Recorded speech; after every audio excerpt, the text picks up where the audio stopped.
So I want to start this one off with a hypothetical to try to get the brains going. Yeah.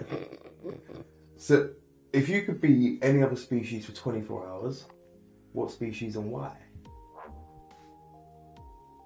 I mean, the immediate one that just comes to my head is that I would straight up be an alligator. Ooh, that's nice. Why? It's the only animal I can think of that just hasn't changed. They haven't evolved for millennia. Like, when you say natural born killer, that is a natural born killer. Oh, yeah, like that. So, like, and they can go land on water, right? Bro, And they are rapid, bro. So, like, imagine 24 hours, right? You got these little stumpy legs, but you can sprint. So they can move faster than my fast, right? So it'd be nice to know what it's like to be fast for a change, right? Also, you got a hench tail. Like, the first thing I'm doing if I'm like an alligator or a crocodile, I'm just gonna go walk into the water and just start splashing my tail about. And I'd start doing like some little spins. So I'm just gonna be like, Belly, kill you, bitch! Like, See, that's the thing, like the ruthless nature of them. Like, have you seen that one where like they're having like a feeding frenzy and one croc like death rolls the other croc's leg off and they just carry on like it's happy days. Savage. Like, imagine how much fun you would get to have before you even kill anything, right? It's just like, well, I can go land and water. Alright. So I said, I'm gonna do some rolls, I'm gonna splash my tail about, and I'm gonna just go do some jaw snapping, because, you know, the torque on those things. Boy. Right? So you're an amphibian land creature that has basically better specs than most crappy cars. literally. We don't need horsepower, alligator power, baby. But also, do you know how long I would spend just at the surface of the water? Below the water. Below the water. Like, See, they can go like a year without eating and everything. So even like looking at the grander scheme of it, like that's a pretty cool animal. Like, I'd be the one alligator that'd be like, I'm gonna go see what it's like out at sea. Because I know I've only got 24 hours, right? And I just changed that whole lineage. bro, it's like Because they're like, no, we don't go out to sea, bro. And I'm like, I do, bro. I'm going down South End. See you later. there's I was down this rabbit hole the other day, right? And do you know? Have you ever heard of the bird called a swift? Yeah. Doesn't land for 10 months. Yeah, A year. man. That is like, bro. Could you imagine how cool that would be? Like, you literally stiffen up your wings and sleep in the air. Like, do not touch ground for a year. Well, Just right 10 up the months. wind. Yeah. That's mad. But yeah, like, for me, it'd probably be a shark. Simply because, like, again, kind of like you said, there's that kind of like prehistoric nature, but more of the fact of like, bro, you could witness a whole new world. A whole new world. Yeah. You should wake up my brain. It's just made my brain more mush, mate. But it's fuel for the fire. Like, what's your reason for being an alligator? Belly rolls and taste slaps. Let's go. But that's the thing. Like, even being like a shark, you could see so much of like the world that is unknown. Think about like all of the sunken shipwrecks. Think about all of like just. You that one dude who's like, I'm a shark for 24 hours. What should I do? Should I go kill some stuff? No, I'm gonna go find the Mariana Trench. Yo! I've been killing stuff along the way. Just that, you want ugly fish. Hump. Just a belly that's just glowing because you're an anglerfish. It's like, this is good. I'm gonna go find a trench.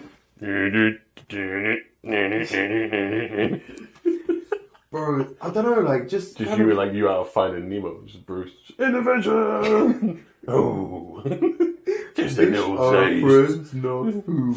Oh.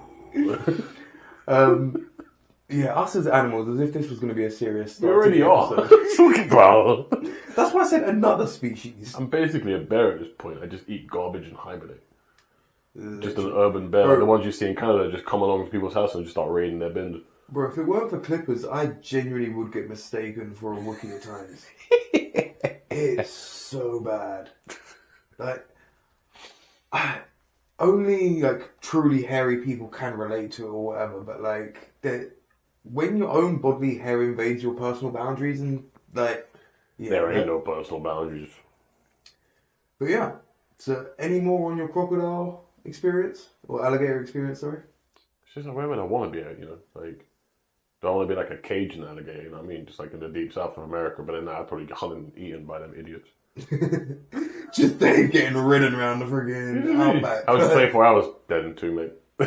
Got hog-tied on a golf course. See, the thing that fascinates me about this so much is like the kind of the different experiences you can have. Like if you did experience like living as a bird or whatever else and being friggin' completely in the air for your whole experience or whatever, or you was an alligator, like it's experiencing something that's far different from our own. Do you know what I mean? Like even that, like even if you wasn't a shark, any type of fish, like that experience of breathing water, like would you acknowledge that you're breathing a fluid, or would it be as if you're breathing air like we are?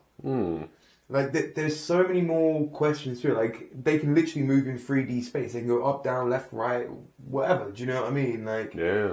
So that whole environment of being submersed in water and being able to kind of explore is absolutely fascinating with me. And obviously an alligator's still got that kind of air of...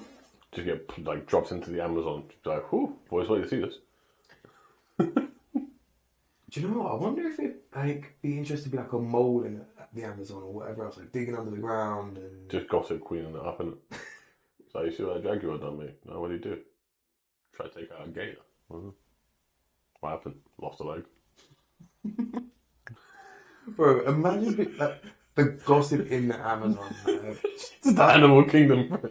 Just a monkey up top of a tree somewhere, just like, oh, there's Bill. You gonna go do something, Dominic? Yep. Is he messing with that crop? Oh, no, not again. I don't know. Are you on for documentaries or not? Sometimes. Not as often as I want to, but yeah, sometimes. So, did you ever see Chimp Nation? No. So it basically follows like a group of chimps for like 30 years or whatever else and that. And it's like follows this amazing story of like how their society is. I'm, as always, butchering it in my recollection of it.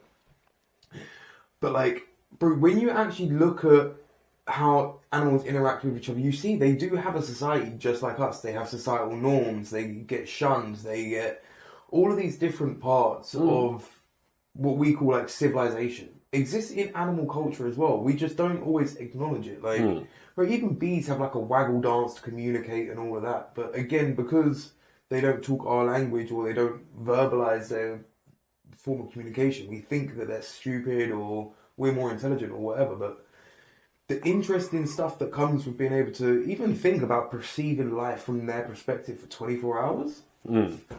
Like, how many people's horizon will be broadened by having that experience? Oh, believe.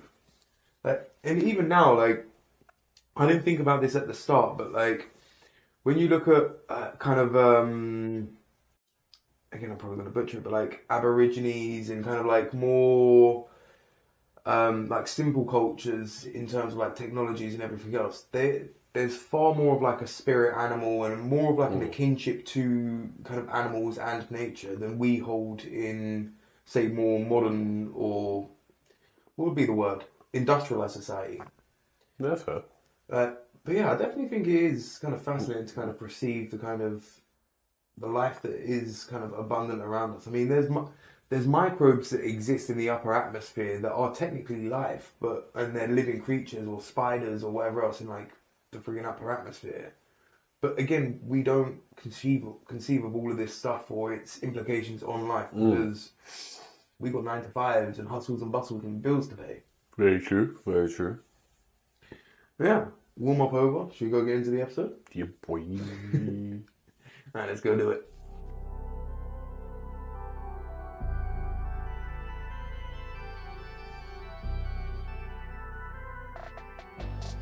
What's going on, beautiful people? This is the Perspective Chasers podcast. I'm your host, John. That beautiful bugger over there is Dave. And on this episode, we're questioning, are people just surviving life? Like, are we all stuck in survival mode? I know it's something that I tend to slip in fairly frequently. And, I mean, I'm going to throw the question out to Dave, but I think there's a lot more people that kind of end up in survival mode that don't really realise it. What do you think, bro? I think most people are in survival mode. In some capacity. I think there's like full-on survival mode. But I think there's kind of like warning shots that people don't tend to know, like acknowledge you. And like for me, it kind of spreads a lot more. I mean, at the base level, obviously, it's paycheck to paycheck, right? But I think there's a lot more to it than just that. Like, To me, like coming out of survival mode means that I've found my balance, right? I don't need to live paycheck to paycheck, so that means I have a surplus of money or I have a cushion of money. But also, there's a degree of time in that for me. Like survival mode for me is like right now, like there's an element of paycheck to paycheck, but there's also like it's just controlled chaos in a sense. Like things aren't being prepped properly, so things aren't being done. So like basic things like having to be responsive and reactive with food instead of actually having time to cook. Things like that put my body into a survival mode where it's just constantly on the ropes and it just doesn't know what's going on. So you think about like a day to day where things are so crazy and you're trying to put out fires everywhere that you don't have time to do anything that you actually enjoy doing or that you want to do, right? So then your environment starts to suffer because you're not actually taking care of your environment. Then your body starts to suffer a bit because you're not actually taking care of your body. You're not giving it what it wants. You're not actually nurturing yourself. So you're not sitting there going, actually, I'm just going to cook this. It don't have to be a 5-star, Michelin star meal, but actually just decent food.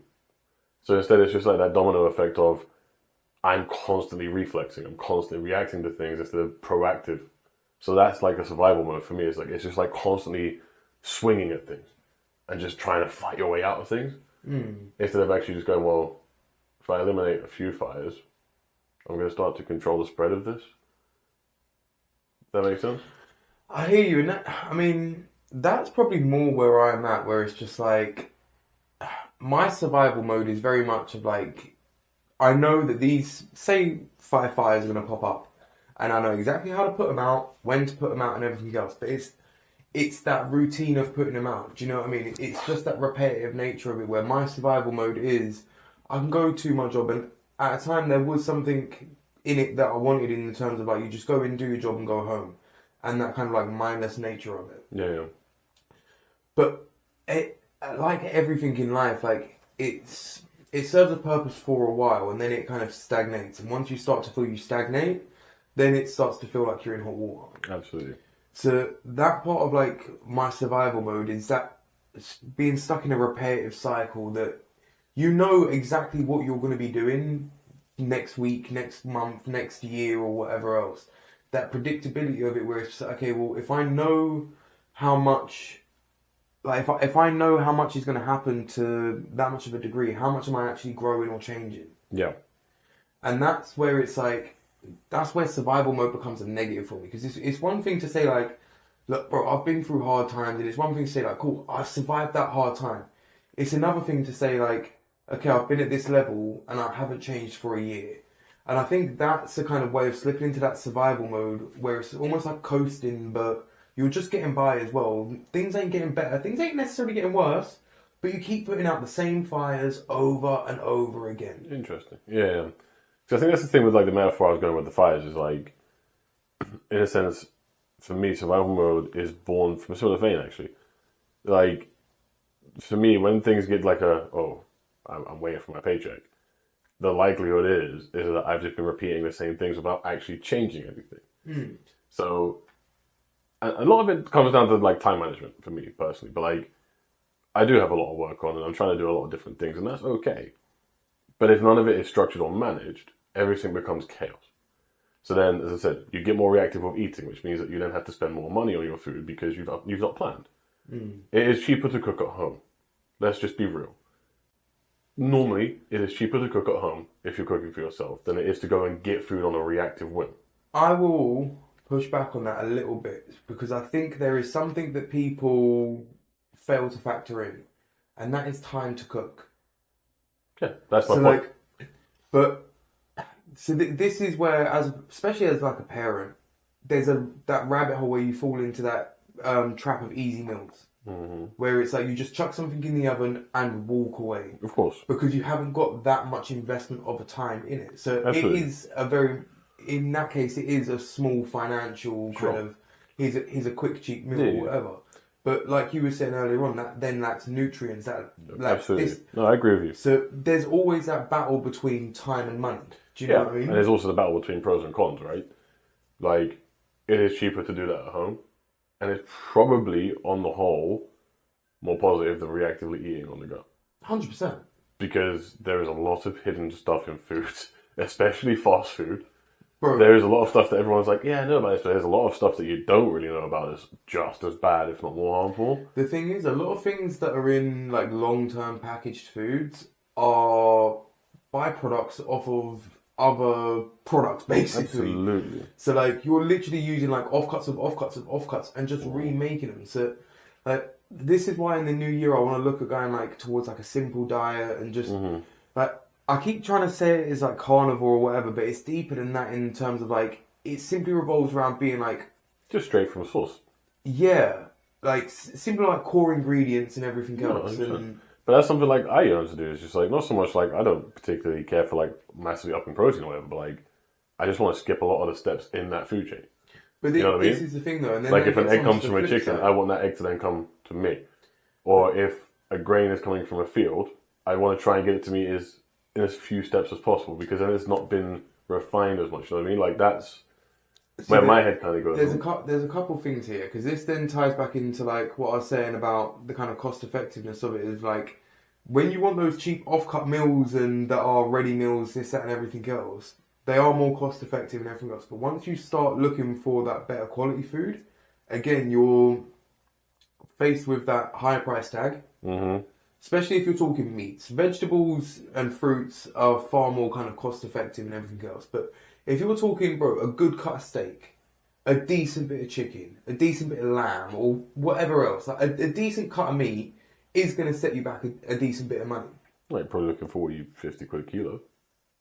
Especially for things like steak, beef, prime beef. Depending on what you're getting, do you know what I mean? Like, bro, when I think about like the money that I used to spend when I was training heavily and like going Costco and things like that, like I was buying kilos and kilos and kilos of meat a week, and I was burning the money. Do you know what I mean? Like, but I think there is a fine line between that you can walk, and it's hard to find that line. It literally is that needle in a haystack. But like again, I see something else the other day that was like, how much do you think a farmer makes on a loaf of bread? Not loads. Say a £1.40 loaf of bread. How much of that do you think a farmer sees? I mean, it really depends because chances are they're not making that bread; they're just selling the wheat. Regardless, from per loaf of bread for the products that they sell to make it and everything else, how much money do you think they see per loaf? Probably about 10p, if not less. Under 10p. Yeah. A loaf. Yeah, because they'll sell in incredibly bulk amounts. So then obviously the price goes up the more the product gets refined. But not even that. The amount of people that take a commission throughout all of the steps that it gets to the consumer, everybody wants their slice of the pie. Everybody wants to get paid. Well, we've taken it from this warehouse to this warehouse, so we need paying. Well, we've taken it from the warehouse to the supermarket, so we need paying. Well, we've sold it from the supermarket to the customer, so we need paying. Like, everybody wants that slice of the pie. So then when you go all the way back to that beginning person, they get scraps at best. But if it's not for that beginning person, nobody in the chain exists. So why ain't they getting like sufficiently paid? Do you know what I mean? Like, and that's why you've got all of these farmer strikes now and this, that, and everything else. But it goes so much deeper when you see that kind of thing that is all of revolved around our food and our nutrition and everything else. They're saying, look, we're not making enough money. We're getting taxed. They've got the inheritance tax, and as always, I'm going to miss things, so forgive me. But like, there are so many things that they're getting hemorrhaged with at the minute that if our food systems don't survive, what do we have to fall back on? That long life, terrible stuff that is people are talking about microplastics, this, that, and everything else, where there are so many things that you're like, is this actually good for me? Now, if you have to question if something's good for you, should you really be putting it in your body? But yet, all of us are doing that and then saying our bodies feel terrible. And to bring it full circle and back into the conversation, that leaves your body in a survival mode. It's not properly nourished most of the time. Most people are walking around dehydrated. Yes, they are. Yes, Most they people are. are walking around under supplemented. This is the thing, it will shock people, right? But I guarantee you there will be a bunch of people shocked right now. When I say I probably drink about 4 litres of water a day, we'll go, what? That's normal for me. It's so normal for me. But see, obviously you're a big guy, so you sweat, Even then, like, we're in cold months now. I don't sweat as hard in these months. Like, But it's just like my water consumption will drop a bit as the cold weather comes in, sure, compared to like the height of summer. But like if I'm not hydrated, I'm not a nice person, dude. Like, you know when people get angry and everyone gets like really moany, that's me when I'm dehydrated, man. I'm groggy, I can't focus, I don't really know what's going on. I don't want to know what's going on, quite frankly. I just want to get pissed off. Like, that's how I am. I hear that. Like, that's why sometimes waking up is rough, man. If I wake up and I just happen to be hungry, I'm already dehydrated. Dude. It's like a bear getting woken up out of hibernation, man. Like, you just wake up wanting to swing at people for no reason, straight off the bat. But this is what I'm saying. Even then, you wake up in survival mode like that. Like, I'm waking up and I'm angry. Oh, why? Because I've already got fires to put out, man. My body's hungry. I'm thirsty. I ain't slept enough. and that's the thing, right? Let's play out this morning. I didn't even wake up naturally. I woke up to an alarm. So my wake up was industrialized. You know what I mean? My wake up is industrialized. Imagine that, man. Like, I am a factory. Like, what are we doing? Every day I come off the damn production line to go start swinging away at things again. Like, what am I doing? This is the thing here. Like, play out that survival morning for most people. Dragged out of bed by a sound that is unpleasant, that you don't want to hear, to go to a place that you probably don't want to go, with people that you don't really like, to pay things that you probably regret getting into, and then you go home, wonder why you're unhappy. Like, most people are living a life in survival mode, which they don't even want anymore. 100%. Like, bro, how many people are in long-term mortgages, car finances, or just various long-term investments where they're just like, oh, why the hell did I get into this? I mean, some people that might even be their marriage that they can talk to that. Yo, some people, yeah. Do you know what I mean? Like, these people just living unhappily, and they're so kind of conditioned to it that they just think that's life. Like, bro, genuinely, this is one type of person that I'm so tired of meeting, of that person that just thinks life is bleak for everyone. Yeah. They're literally beyond glass half empty people. Where it's just like, life is miserable, this, that, or everything else. It's like, okay, cool, that might be your existence. That might be your experience or whatever else. But do not tar everybody with that brush. No, 100%. And, like, that's why, like, I really wanted to do this episode as well. To kind of, there will be some of those people out there, and hopefully this episode hits a few of them, and it's just like, look, like, life ain't all bad, because as much as we can sit here and say, look, we're in survival mode or whatever else, there is just as much kind of passion behind sitting here and saying all the things that we're passionate about, or all the things that we're chasing. Like, just because we're in survival mode, yes, it doesn't mean that there aren't things that are on the grind or things that are working. Like, but we've spoken more in the last kind of few weeks and months about starting like different ventures and businesses and everything else than we have in the last kind of, or more seriously than we have in the last couple of years. 100%. But then times are probably, especially for me anyway, a lot more stressful and a lot more rough right now. But again, it's one of those things where it's like, even to the related to like the content stuff or whatever else, is that starting that journey from ignorance. Like, you need to start coming out of that survival mode from that ignorant thing of like, life is going to be great. And for a while you're going to be wrong, but you have to be okay with being wrong. The more you like, life is going to be rosy and you keep working towards that, eventually it will come. You'll start to notice the rosy things and things will improve. But if you don't actually like, one, register that you're in survival mode, and two, start doing something about it, you're never going to get out of it. Absolutely. That's the thing. I was just thinking, like, what's the best way to get out of it? And it's something I've been thinking about myself recently. It's like, you need to acknowledge it. If you don't acknowledge it, there's no problem in your head, right? You're just going to carry on like everything's fine. So once you actually go, I don't really like this, then you can actually start working your way out of it, and you can start assessing what's going wrong. And that's something you'll probably do dynamically. You may not always just sit there and think, like, actually deep it. It's something you'll probably do as you're kind of going along. You might just think, okay, I can't keep doing this. See, and how am I going to go about fixing this as I go along? And this is the thing, like I say, with my current job. Like, coming down from a personal trainer, life was so hectic. I just needed something that guaranteed me paying the bills. And I seeked that out, and I got it. And now I've done that for long enough where I'm just like, okay, things have leveled out, and now they've become stagnant. again, like that benefit that I was pursuing has gone now. Like, yeah, I've got that consistency and things are far more consistent, but now what I want from life has changed and everything else. And now if I ignore that feeling, that survival mode is only going to go deeper. I'm going to spiral. I'm going to start feeling worse and worse and worse. Whereas if I take an action and start looking to see what else is out there, look, I might find something. I might not. And it maybe, even if I don't find something, maybe that realization in that there's nothing else out there, this is what you asked for at the time, so stick with it for the minute until you get what you want. Maybe that's what you need. Or maybe you need to realize that there is something better out there. But unless you take that moment to actually ask that question and sit with it for a little bit, like the question about passions, unless you ask it, you don't have that chance to come up with the answer. Absolutely. That was the thing, like, just try and get a hold of managing your time. There is probably an element of time management that's going wrong. Definitely in my books. When I look around at my like kind of weekly schedule, a lot of it is just the fact that I don't focus hard enough in places. And that's down to me to figure out a solution to. And there are solutions to it. You just have to acknowledge that and figure that out. And I think, like, for me, my own experience is once I start getting a bit more efficient and effective of how I use my time, I will start to see progress. Because I will realize that actually, like, I've got limited time between everything that I'm doing. So let me ask you this. So you obviously work a lot of hours. So do you find that you're kind of trying to steal time for yourself? Yeah.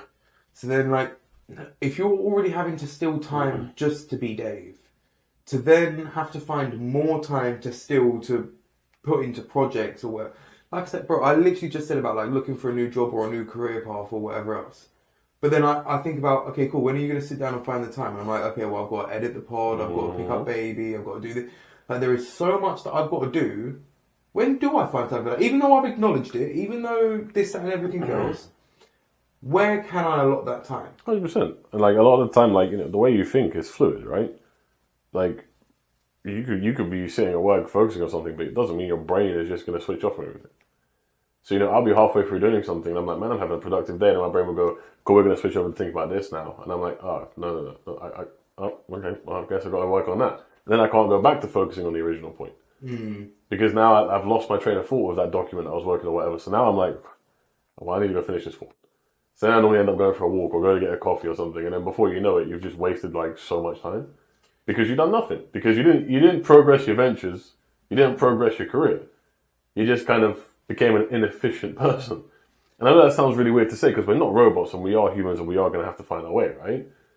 But it's like yesterday I was literally doing like some apprenticeship work that I'm working on. And I see like this technique about time management where like, it's called the Pomodoro technique. So it's like based on like, you know them old school like red tomato timers? So they go in like 25-minute increments. Yeah.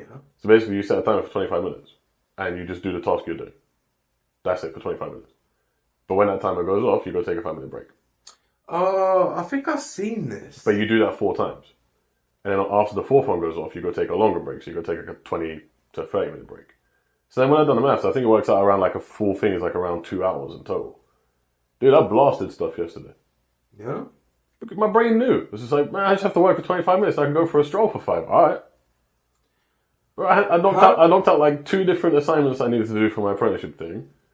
And then started doing like some ad hoc stuff that I'd been forgetting about whilst I was at work and was just like, damn. So how does that work if you're like in the, like, say you get into like that flow state in minute 24 and that timer goes off, do you just think, well, You leave. leave no matter what? You leave. Because that happened to me yesterday because I was like writing out like some evidence, whatever I needed to do. And in my head, I was like, I was on a roll and my head was like, Tyler, better not go off right now, man. And it went off and I was like, all right, locked it and walked off. I was like, it is what it is. And wait, I come back, literally just kind of read where I was, went, cool, straight back into it. Like, I just felt better. Like, it was weird because I popped outside a couple of times and I popped out and it was like, oh, light, went back in, went out, I was like, oh, it's dark. But it's been 25 minutes. But every time I've done it, I felt like the kind of difference in like how my head was feeling because like you're staring at a screen and stuff. So I was like, oh, actually, it just kind of feels good to go take a walk around. I'm going to go to the toilet, I'm going to go get a coffee or something. Like, I don't know, I actually felt fresher at the end of my day as well. Normally at the end of a Monday, I'm fried. That's interesting. So I've seen it in terms of like studying and like there's a few different methods or whatever, but it's not. I suppose it's like anything. Do you know what I mean? Like if you try to completely exhaust it and try to squeeze in as much as you can in the time that you've got, you again like just exhausting it without ever realizing it. Do you know what I mean? Like so. But it felt good. Like as I said, like just that commitment to just like normally you'd be like, oh, I'm in the middle of it. Like I just got to keep going. And it was just like that commitment to go, no. We need a break. Off you go. I said when I came back, there wasn't like I didn't feel like I've missed out. It was just like you're not going to forget. You just need to read where you were. Your brain's going to pick it straight back up. Yeah, I mean, see, I'm trying to think of like, is there a way or place where I could try that in my life at the minute? But 100% editing.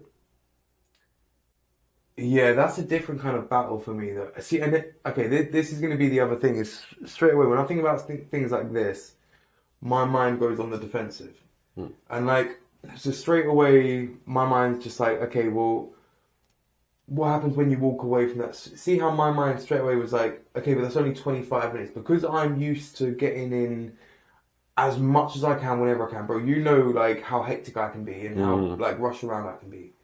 So like to plan a stop, to me, that's almost like planning to not do nothing. But the weird thing about it though is you are planning a stop, but you forget about it.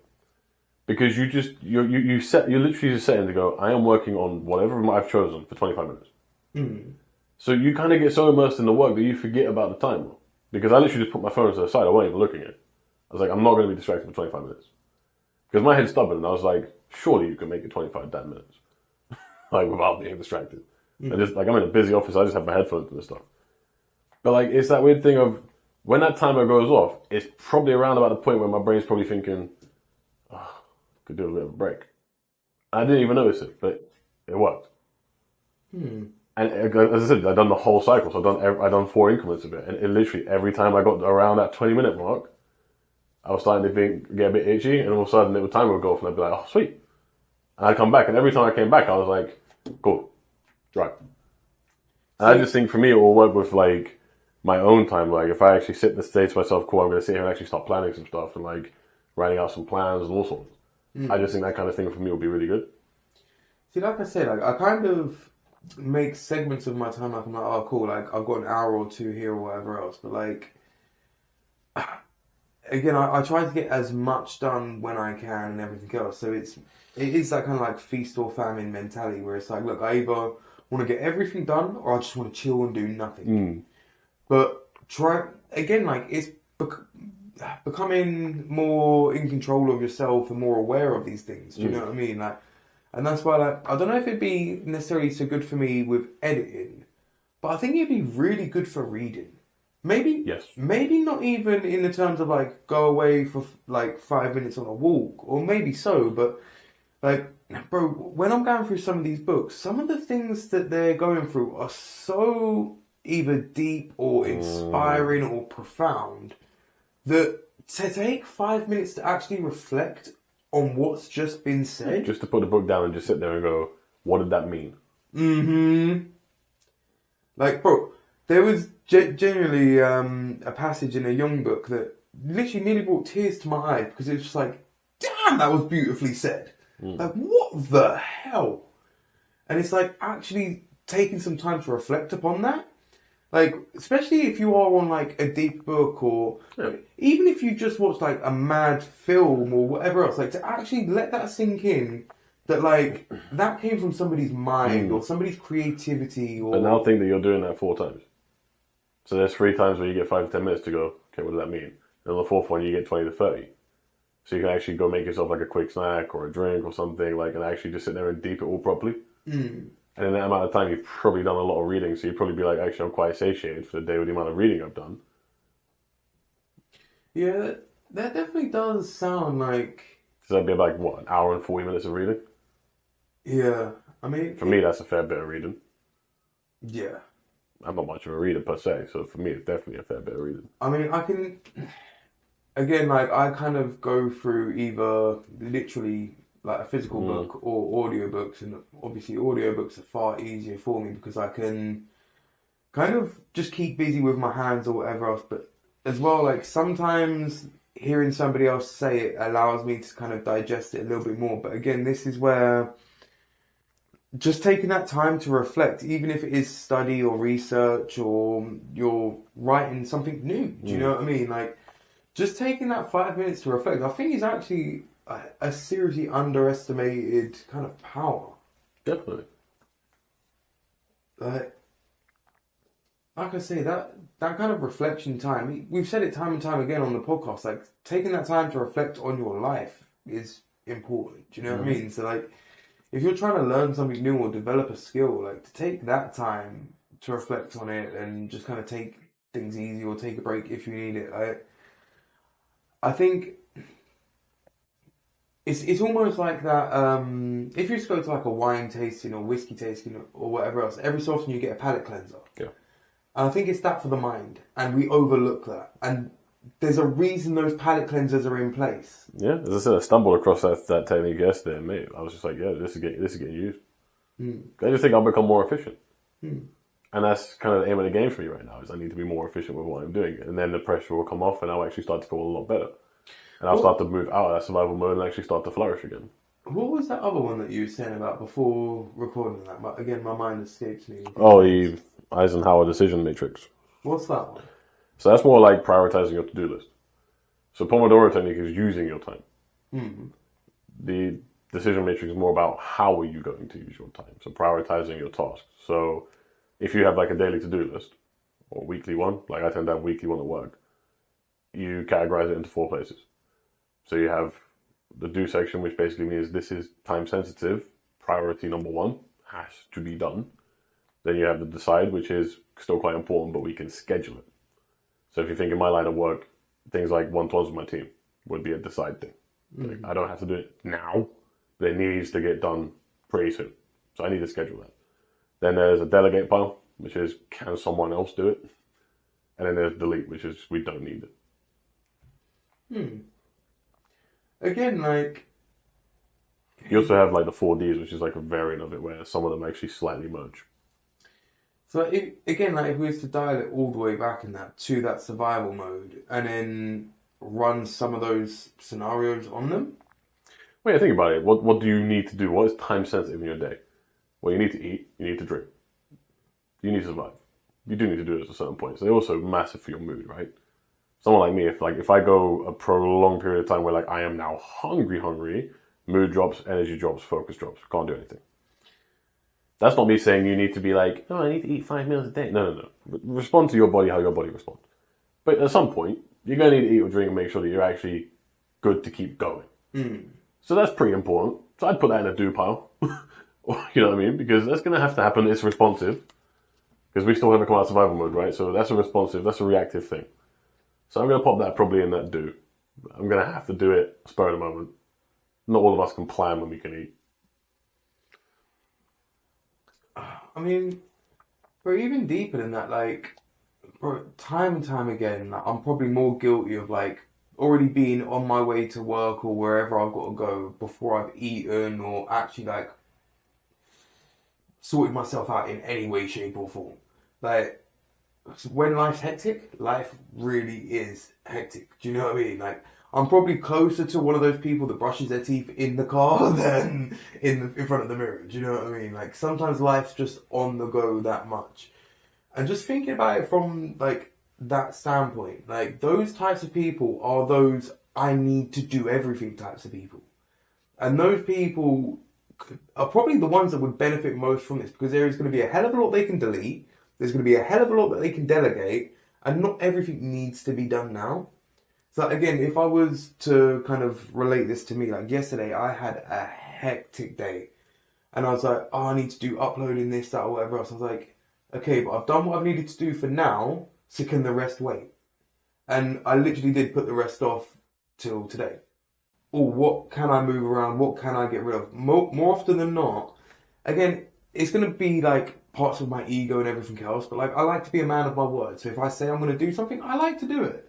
And even if it means cutting my nose off to spite my face or whatever else, if I've said I'll do it, I'll do it. I don't care. Do you know what I mean? Like, if I've bitten off too much that I can chew, well, I've got to face the consequences of that. Like, next time I'll learn the lesson and shut up. Do you know what I mean? Like, but so many of us kind of do that in life, and then we're trying to cash checks that we've pre-written, and it's just like, well, are these even things that I want anymore? Are these even things that I should be doing? Like, can somebody else be doing this? Can I move it around or whatever else? But then they're the people that end up being those intolerable people in life that project their venom on everybody else. Mm-hmm. But it all starts from not taking that time to check in with your damn self. Like, again, it's something we've said time and time again. Like, if you ain't got time to check in with your damn self, who else is going to have time to check in with you? Like, you're the one person that's with you 365, 24/7. If you can't ask you how you're doing, how's anybody else meant to find the time to ask you how you're doing?